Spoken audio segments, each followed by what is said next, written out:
Il était une fois, dans un petit village niché au pied d'une montagne imposante, un jeune homme connu de tous pour sa paresse extraordinaire.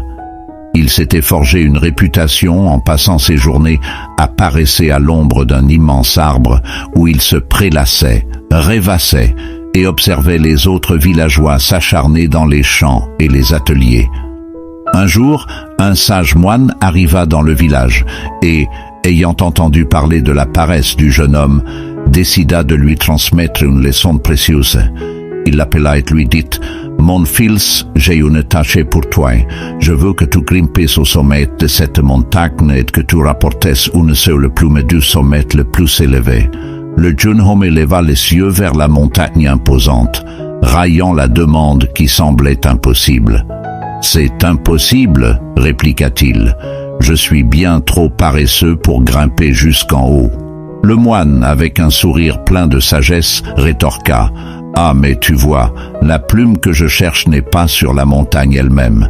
Elle se trouve de l'autre côté de la montagne, dans une grotte accessible uniquement en grimpant au sommet et en descendant de l'autre côté. » Intrigué par ce défi unique, la curiosité du jeune homme fut éveillée et il décida d'accepter le défi du moine.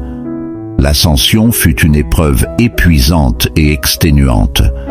Le jeune homme se retrouva à bout de souffle et trempé de sueur en montant de plus en plus haut. Pourtant, alors qu'il surmontait la fatigue et les adversités, un sentiment nouveau d'exaltation et d'excitation commença à naître en lui.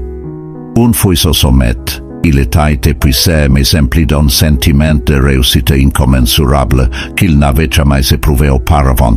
Cependant, le véritable défi était encore à venir.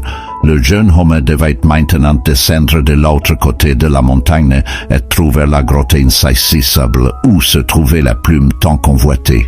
La descente se révéla encore plus périlleuse que la montée, le jeune homme trébuchant et tombant à maintes reprises. Cependant, sa détermination ne vacilla pas, porté par la promesse de la plume qui l'attendait. Finalement, arrivé à la grotte, il découvrit la plume, scintillant à la douce lumière qui filtrait par l'entrée. Il la prit, s'émerveillant de sa beauté exquise. Cependant, un nouveau défi se présenta.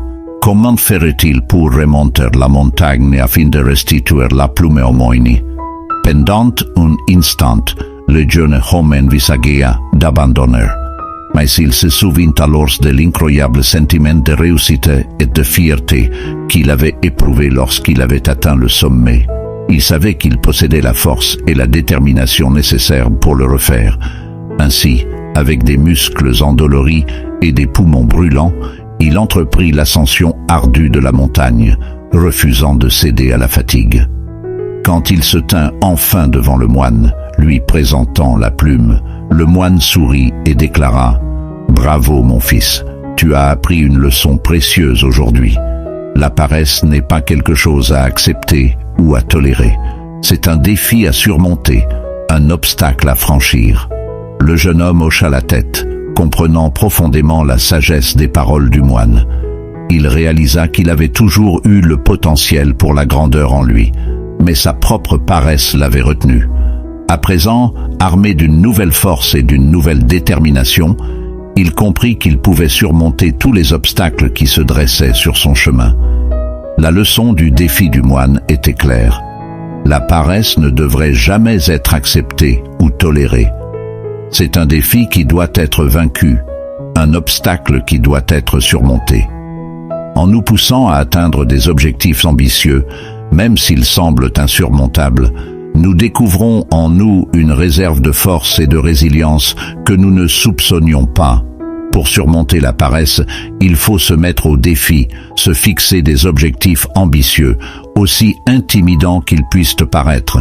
Cela implique de repousser ses limites, de persévérer face aux revers et aux obstacles, et de cultiver la discipline et la régularité dans les habitudes et les routines quotidiennes. En respectant un emploi du temps fixe, on peut établir des habitudes positives qui favorisent la concentration et la productivité, même les jours où la motivation fait défaut.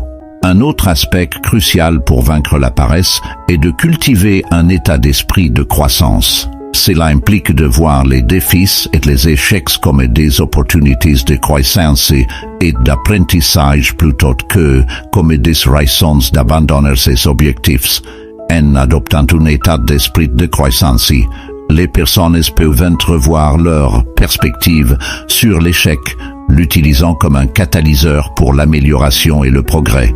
Finalement, vaincre la paresse demande une volonté de sortir de sa zone de confort et d'embrasser les défis et les opportunités qui se présentent.